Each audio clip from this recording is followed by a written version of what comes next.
పంపించి 2000 వసంతాల క్రితం ఆయన బ్రతికి నరుడికి నడవవలసిన త్రోవను చూపి ఆయన ఎలాగూ నడవవలెనో అందరికీ నడకను నేర్పి అనేకమైన శ్రమలుంది శిలువ మరణము చేత మరణించి సమాధి చేయబడి తిరిగి లేచుట ద్వారా ఆయన నిజదేవుడని నిరూపించబడుటే కాదు, ఆయన తిరిగి లేచి పొరమునకేగి మరలా వస్తున్నానని సెలవిచ్చినటువంటి అద్భుతమైన మాట యేసుక్రీస్తు ప్రభు వారు పలికారు.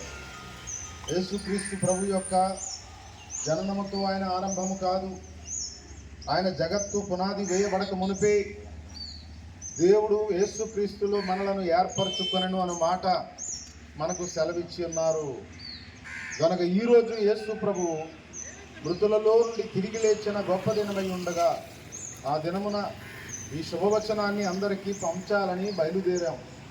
పిల్లారా, యేసు తిరిగి లేచనని, మృతి పొంది తిరిగి లేచనని ఎవరు నమ్ముదురో వారి ఎడల దేవుడుండి ఆయన నుండి విశ్వాసమించిన వారు రక్షింపగలంటకు శక్తిమంతుడు.